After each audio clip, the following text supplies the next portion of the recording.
Саламатсыздарбы, урматтуу телекөрүүчүлөр, эфирде Күн маек программасы, студияда Эрмек Күрөнкеев. Президент Садыр Жапаров бүгүн социалдык кызматкерлердин 550 жаңы штаттык бирдигин киргизүү жөнүндө жарлыкка кол койду. Жаңы социалдык кызматкерлер балдардын укуктарын жана кызыкчылыктарын коргоп, катаал мамилеге, зордук зомбулукка жана кайдыгерликке ыкчам жооп кайтарышат. Ушул тууралуу бүгүн биз студиябызга Кыргыз Республикасынын эмгек, социалдык камсыздоо жана миграция министрлигинин үй бүлө жана балдарга социалдык кызматтарды өнүктүрүү боюнча чечимдерди даярдоо башкармалыгынын башчысы Бакыт Тодогелдиев мырзаны чакырдык. Бакыт мырза, биздин студияга куш келипсиз. Биринчи ошо кененирээк айтып берсеңиз, ошол эмне деген жарлык? Бул 550 кызматкер кандай иштейт? Ошону айтып берсеңиз. Саламатсыздарбы, көрүүчүлөр. Негизи эле жарлыкка ылайык ошо министрликтен өзүңүздөр билгендей эле аймактык башкармалыктар бар. Ошо бүгүнкү күндө аймактык башкармалыктар ошо балдардын укугун коргоо боюнча ыйгарым аймактык башкармалык болуп саналат. Ошолор кандайдыр бир ошо балдарга тиешелүү маселенин баарын ошо жеринен чечип, ага тиешелүү жардам көрсөтүп, ошол учурда кызматтарды көрсөтүп, бүгүнкү күнгө чейин иш алып барып келет да. Ошо кызматкерлерди бүгүнкү күндө мамлекеттик кызматкерлер болуп саналат. Ошо кызматкерлердин бүгүнкү күндө балдар маселеси боюнча кызматкерлердин саны жалпы республика боюнча 198 кызматкер. Эни Кыргызстан боюнча. Анан ал кызматкерлерди эгер биз райондук башкармалыкка бөлөт турган болсок, кээ бир жерде 2, кээ бир жерде 3 кызматкер гана бүгүнкү күндө иш алып барат. Бирок ошого карабастан жалпы балдар маселеси бүгүнкү күндө өтө көп болгондуктан, мисалы балдар жөнүндө кодексте эле ошо балдар маселеси 27 функцияны бөлөт. Андан тышкары бөлөк мыйзамдар бар. Ошо бөлөк мыйзамдарга да ылайык иш алып барыш керек да.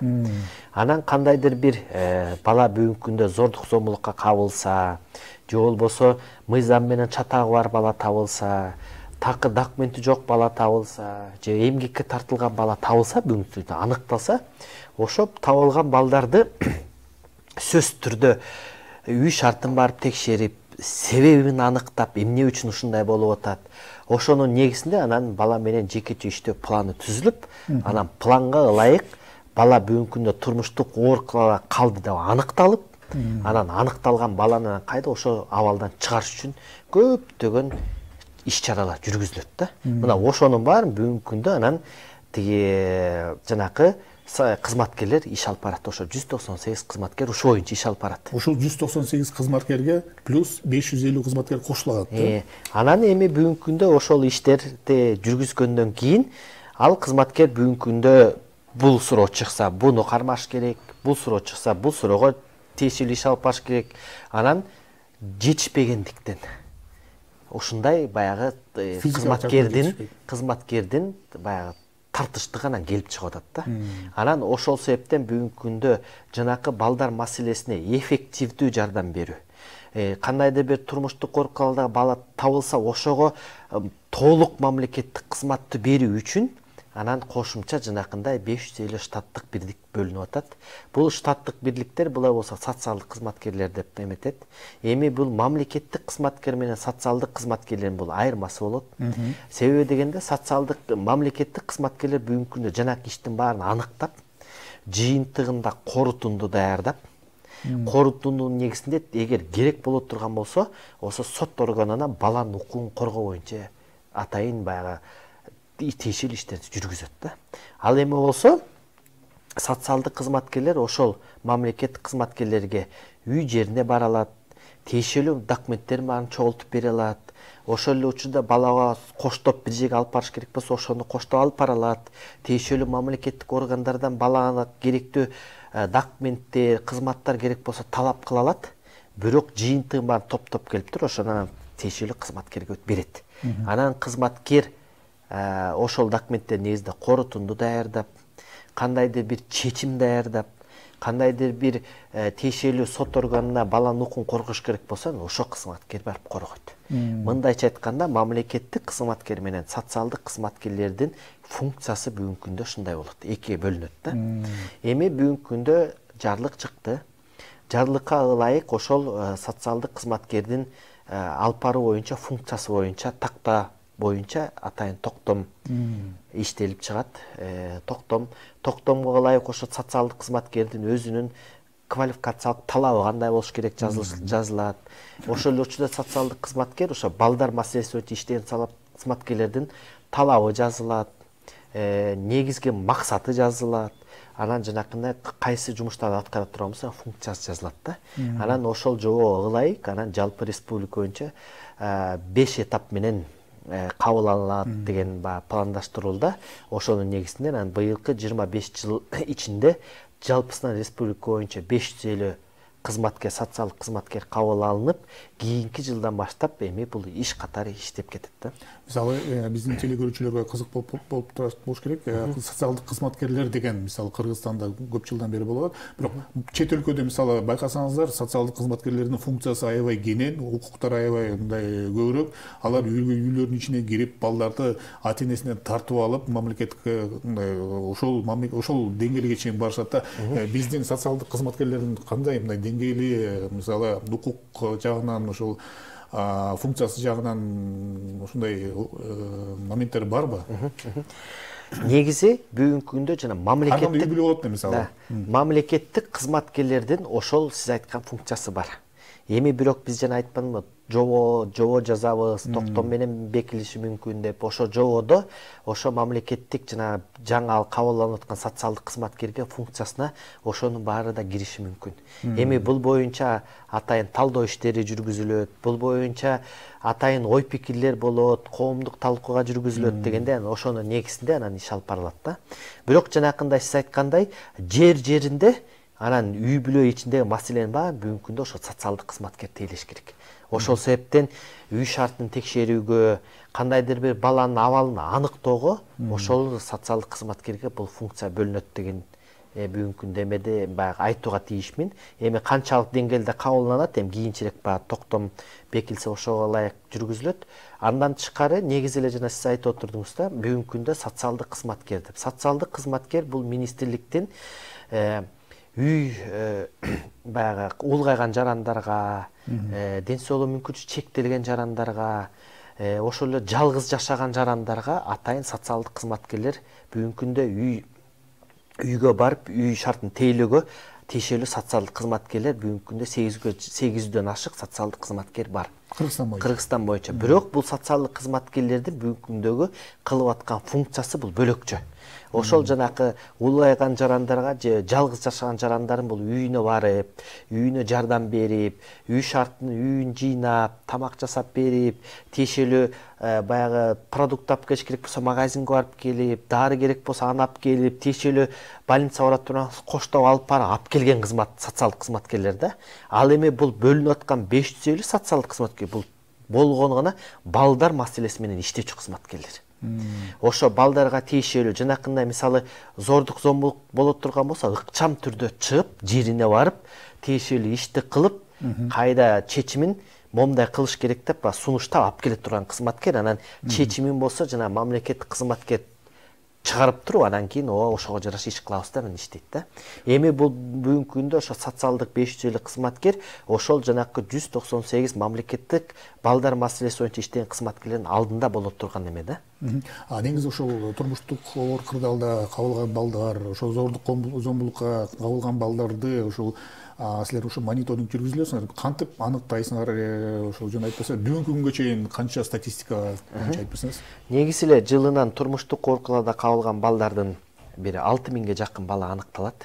Эми биз 6000ге деп айта турган болсом, эми бул турмуштук коркуlarda калган балдардын саны жылдан жылга мындай өтө көп пайызда болбосо да акырындан баягы кабылган балдардын саны көбөйдү.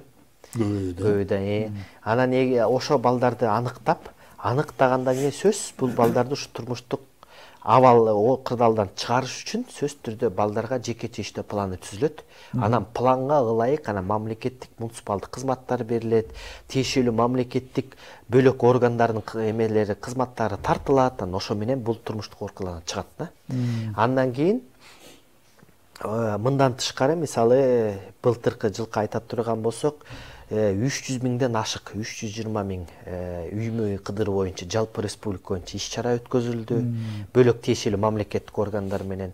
Ошол иш чаранын ичинен 100 миңге жакын балдардын ата энеси бүгүнкү күндө миграцияда жүргөнү аныкталды. Тышкы миграцияда жүргөн. Биякта ошо балдар бүгүнкү күндө туугандары тарабынан жашап келаткан балдар да. Ал эми болсо бул жанакы табылган балдардын 7-8% бүгүнкү күндө такыр туугандыгы байланышы жок үй бүлөнөн аныкталган балдар бар. Мына жанакы социалдык кызматкерлер бүгүнкү күндө ошол балдарды аныктап, ошолор менен жеринде иш алып баруучу кызматкерлер да. Мисалы жанакы биз мамлекеттик кызматкер деп айтып атабыз, бүгүнкү күндө биздин социалдык өнүктүрүү башкармалыктар бул райондук деңгээлден райондо гана отурушат да. Эгер кандайдыр бир тет айыл өкмөттө айылда бир маселе жаралса, булар ошака чейин бир убакыт коротуп барыш керек. Же болбосо тиги бир жумушун таштап коюп, тиги жумуш үчүн бир топ деген ыкчам жерге барыш керек да. Ал эми болсо бүгүнкү күндө ошо социалдык кызматкерлер бул айылга чейин бөлүнөт. Анан жанакына маселе жаралганда бул ыкчам түрдө бара калчу. Мисалы түн ичинде зордук зомбулук болуп турган болсо, бул ошол убакта социалдык ошаяктын социалдык кызматкери ошол жерге жерине жетип барып тиешелүү иш кылчу.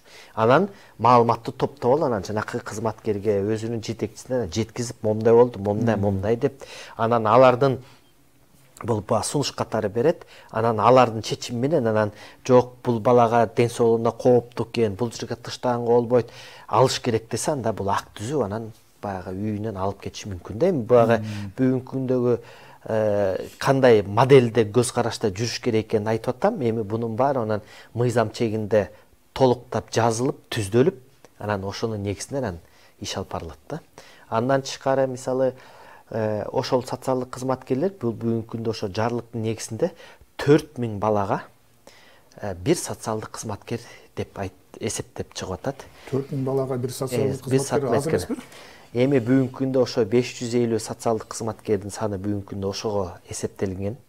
Жалпы республика боюнча, мисалы, то есть жалпы район боюнча канча бала 18 жашка толо эле канча баланын саны болсо, мисалы ошол эле тегерекчетте айтайын, мисалы Сокулук районунда бир 80 миң бала деп коеюн, 18ге толо 80 миң бала болсо, анда ошо Сокулук районуна мисалы 4000 балага бир деп 20 социалдык кызматкер ушу 5 элден бөлүнүш керек.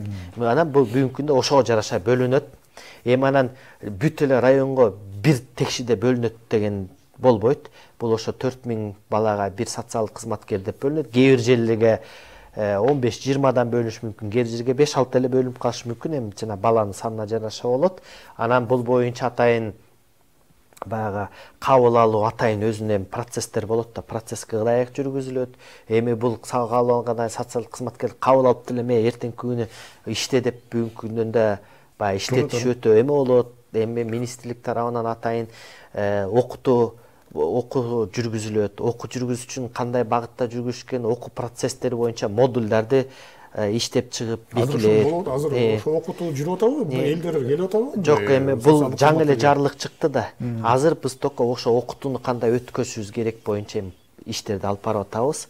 Анан бул болсо окутуунун өзүнүн модулу болот. Модулун бекитебиз буйругубуз менен, анан ошого ылайык бүт жерде стандарттык типте окуу өткөзөбүз. Анан бүгүн мисалы бул регионго бөлөкчө окутуп, эртең бул регионго бөлөкчө модельде окутпайбыз, баардык ошо бекитилген стандартка ылайык окутуу жүргүзүлөт. Анан бүгүнкү күндө эле балдар маселеси дегенде эле бир эле суроону эмес. Жана мен айткандай, мисалы бөлөк баягы мыйзамдарды топтоп баарын чогултканда бир 40ка жакын бүгүнкү күндө функциясы болсо, ошо балдар маселесине тиешелүү. Ошо ар бир маселе менен токтолуп, ошо социалдык кызматкерлерди окутуу жүрүш керек да. Негизи ошо силердин ошо министрлик тарабынан ошо балдарды коргоо боюнча мына профилактикалык иштерди жүргүзүлөсү. Эми бул ошо бүгүнкү күнгө чейин профилактикалык жумуштарды жүргүзүп келебиз да. Эми ошол кылып аткан иштердин баары бүгүнкү күндө 3 эселеп, 4 эселеп баягы күчөтүлгөн максатта жүргүзөбүз. Ошол эми бөлүнүүчү 550 социалдык кызматкердин жардамы менен. Эми бул социалдык кызматкер бүгүнкү күндө эле жанакы турмуштук коркууда калган балдарды эле табуу менен эле чектелбейт. Bunун да бирден бир функция ошол эме абалга жеткизбеш үчүн профилактика жумуштарын да жүргүзүшөт. Ошол эле учурда кандайдыр бир социалдык жоопкерчилик боюнча түшүндүрмөчтөр жүргүзүлөт. Ошол эле учурда ата-эненин жоопкерчилиги кандай болуш керек экенин бул жер-жерлеринде мектептерде чогулуш болсо ошондой түшүндүрмө жүргүзүү боюнча иш алып барат. Ошол эле учурда кандайдыр бир айылдык кеңеште чогулуш болсо, ата-эненин жоопкерчилиги, баланын укугу кандай болуш керек. Ошол эле учурда бүгүнкү күндө бала турмуштук коркууларда кабылбаш үчүн ата-эне биринчи очередде кандай иш алып барыш керек, же болбосо кайсы жерге мамлекеттик орган кайрылып, кайсы кызматты эртерээк алыш керек дегендей да. Көп эле учурда мисалы, бир эле мисал катары айтайын, эгер баланы туулган жаңы төрөлгөн балага туулгандыруу тууралуу күбөлүгүн өз убагында албаса, бала мисалы жүрүп отуруп, баягы мектепке чейинки садик деп коеюн, ошо садикке барууга мүмкүнчүлүк болбой калат да. Анткенде баланын туулгандыруу күбөлүгү жок. Ал процесси жүрүп отуруп кийин мектепке барарда маселе жаралышы мүмкүн. Ошон үчүн жок дегенде хотя бы ошондой жумуштарды жер-жеринде жүргүзүп, ата-эне өз убагында баланы туулгандыруу күбөлүгүн алыш керек. Алгандан кийин момундай укукка ээ болот, момундай кызматтарга алууга мүмкүн болот, жеңилдүү болот деп бул боюнча эми буга чейин да иш жүргүзүлүп келген, эми мындан ары күчөтүлгөндө тартипте, анан ыкчам, эффективдүү тартипте да иш алып барылат да. Мисалы, ата-энеси жок балдар да бар да. Мисалы, ошол балдарды социалдык кызматкерлер дагы аныктап, аларга кандай жардам беришет мисалы? Эми мисалы жанагычы турмуштук коркууларда кабылган балдарды табылат деп атпаймынбы? 6000ге жакын. Бул 6000деги бала бул учетто турган бала. Мына ошол балдар менен иш алып барыш керек. Алардын документтери жок, алардын туулгандуу тууралуу күбөлүгү жок. Бул ар кандай себеп менен бул табылган бала бир эле сөз менен айттым, турмуштук коркуулагалы, бирок анын себептери бир 10дон ашык себеби болот да. Ар бир жана сиз айтып аткандар да ошо себептердин биринен бирине кирет да. Мисалы мындан тышкары жана 100.000ге жакын бала табылды. Ошол балдар менен иш алып барыш керек. Анткенде мыйзам чегинде ата-энеси эгер көп убакытка баласын калтырып кетип атса, сөзсүз түрдө бул мыйзамдын өкүлү бүгүнкү күндө ата-эненин ордун басып жоопкерчиликти алып калыш керек. Бүгүнкү күндө жок, социалдык кызматкер ата-эненин калтырып кетип аткан киши. Же болбосо ата-энеси жоопкерчиликтүү да.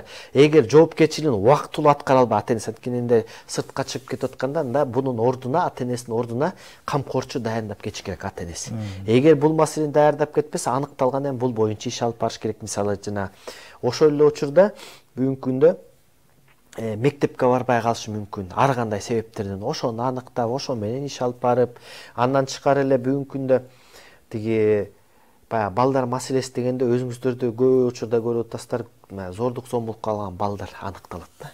Ал зордукка кабылган балдарды бүгүнкү күндө баягы ата-энеси тарабынан, ошо бир туугандары тарабынан бүгүнкү күндө зордук зомбулук көрсөтүлө турган болсо, сөзсүз түрдө ал бала үй бүлөдөн алынып, анан убактылуу бир мекемеге жайгаштырылат да. Анан ошо мекеме балдар үйүнө жайгаштырылат, же болбосо медициналык мекемеге жайгаштырып, убактылуу кызмат алыш үчүн анан мындан ары иш алып барыш керек да. Мына ошол убакта ошол жана бөлүнүүчү кызматкерлер ошол ар бир баланын мындайча айтканда документин, кейсин алып, анан ошол бала менен индивидуалдуу өзүнчө иштерди алып барат да. Анан эми буга чейин деле бул иш болуп келген, бирок эми бир бүгүнкү күндө жанакындай балдарга бир кызматкерге бир нече 10.000ге жакын мисалы бала деп койсом, эми бүгүнкү күндө андай балдардын саны аз болуп, мисалы бүгүнкү күндө социалдык кызматкерлер кошо жардам беришип атып, эффективдүү бала бүгүнкү күндө мамлекеттик муниципалдык кызматтарды ала алат да. Мисалы 550 кызматкер, мисалы андан тышкары жана ЭДМ бар го, инспекторлор. Алардын саны дагы 2000ден ашкан, Кыргызстан боюнча 2000ден ашык саны бар. Алар дагы ушундай балдар менен иш алып барат да. Негизи ошол социалдык кызматкерлердин саны да көбөйтүү мындай планда барбы?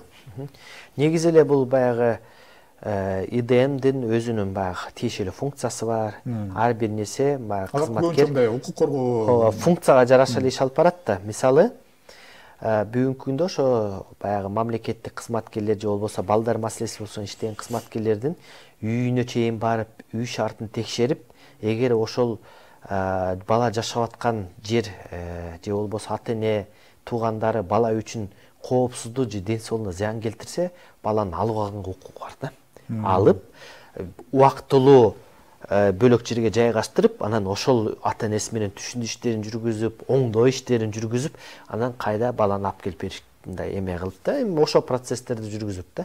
Андан тышкары жана моралдык жагы да бар да, мисалы. Анан эми бирок көп учурда баягычы алып кетип калып анан кайда мынтип берүүдө баягы эме болот. Ошон үчүн бүгүнкү күндө биз балдар менен жекече иштөө деп аталат. Ошон үчүн ар бир бала менен индивидуалдуу подход менен иш алып барабыз. Мисалы, эки бир туган табылды деп айтайын, бир аныкталып, бир турмуштук болуп калды кабылса, эки баланын абалы экөөлөк болот. Бирок экөө бир туган болсо да экөөнүн абалы экөөлөк болот. Ошол үчүн ошого ар бир балага индивидуальный эме өзүнчө подход кылабыз. Ошонун негизинде жекече иштөө планы түзүлөт, анан жекече ар бир балага өзүнчө иш алып барылат да. Анан баягы көп учурда мамлекеттик кызматтарды берерде мындай окшош болгондо мындай окшош эле нерсени жасай берет го көп учурларда кызматтарчы. Биздики бала менен иштөөдө андай болбойт эч качан. Мисалы, эки бир туган табылат, бирөөнүн документи бар, бирөөнүн документи жок деп коеюн да. Уже эки баланын проблемасы бүгүнкү күндө маселеси экөөлөктү да. Бүгүнкү бирөөнүкү оорураак, бирөөнүн кичине жеңилирээк, анткени документи бар. Анан тиги кызматты берсе окшош болот, анткени документи жок. Же болбосо экөөнүн документи болсо, бир баланын ден соолугу бөлөкчө, бул баланын ден соолугу бөлөкчө болуп калышы мүмкүн. Анда значит бул балага бөлөкчө кызмат бериш керек, буга еще кошумча кызмат бериш керек. Ошон үчүн подходдор деп коеюн, эми мындай чоттон баягы кылып аткан иштердин баары жекече болуп, анан жекече иш алып барылыш керек да. 1 февралдан баштап мына региондордо социалдык кызматкерлер иштей баштайт, шаарларда да иштей баштайт. Ушул адистерди кабыл алуу жана даярдоо этабы башталат. Ошол башында айтып кетпедиңизби, кандай ошол даярдык, ушул процесси кандай болот, кандайдан ашат? Социалдык кызматкерлер, мамлекеттик кызматкерлер ошол кантип тандалып алынабы, же кандай бир конкурс тарабынанбы, же кандай? Эми азыр бүгүнкү күндө жарлык жаңы эле чыкты. Жарлыкка ылайык негизи 1 февралдан тартып кабыл алынысы мүмкүн деп көрсөтүлгөн. Ошол себептен баягы жарлык чыккандан кийин жарлыктын аткаруу максатында этап менен кабыл алынсу деп бүгүнкү күндө баягы пландаштырылды. Эми жалпысынан сразу эле бүгүнкү күндө 550-ны алууда оңой эмес да. Анан канча этап болот мисалы? Бүгүнкү күндө 5 этап менен кабыл алабыз деп пландаштыруудабыз. Ар бир этапта 100дөн кызматкер деп. Эгер биз аны районго бөлө турган болсок, ошондо бир район ошо бир этабында 2 эле кызматкерди алат. Анан ошол 2 кызматкерди алгандан кийин ага да өзүнчө, мисалы, эгер конкурс азырынча баягы тактап чыга элек конкурс боло турган болсо, ошо конкурс жарыяланыш керек, ага тиешелүү документтер кандай тапшырыш керек, анан кандай таңдалып алыныш керек. Анан эгер ошонун ичинен мисалы таңдалып 2 кызматкер алса, анан биз ошол кийинки этабы жүргөнгө чейин ошол кызматкерлерди окутуп, анан ошол кызматкерлер бир сыйра окуп, кыскача түшүнүк алгандан кийин жер-жерлерде маселе жаралганда акырын иштеп ишин алып беребиз. Анан кийинки этап менен кайда ошончо кишини алып, анан ал кишини окутуп 3-чү этапын жүргүзүп, ошентип отуруп быйылкы 25-жылы жыл аягына чейин ошол 5 этап деп пландаштырып жатабыз. Ошол пландын негизинде жалпысынан 550 социалдык кызматкер кабыл алыш керек. Бактын мырза, чоң рахмат. Кудай буюрса, ушул жылдын аягына чейин ошол этаптардын баары бүтүп, ушул жыйынтыгын көрөт деген ишеничтебиз. Урматтуу телекөрүүчүлөр, бүгүн биз турмуштук оор кырдаалга кабылган балдарды колдоо жана коргоо деген темада маек курдук. Бүгүнкү биздин студиябыздын коногу Бакыт Тодогелдиев, Кыргыз Республикасынын эмгек, социалдык камсыздоо жана миграция министрлигинин үй бүлө жана балдарга социалдык кызматтарды өнүктүрүү боюнча чечимдерди даярдоо башкармалыгынын башчысы. Сизге чоң рахмат, Бакыт мырза. Иштериңизге ийгилик. Ошол менен биздин программа соңуна чыкты. Биздин каналдан алыста болуңуздар.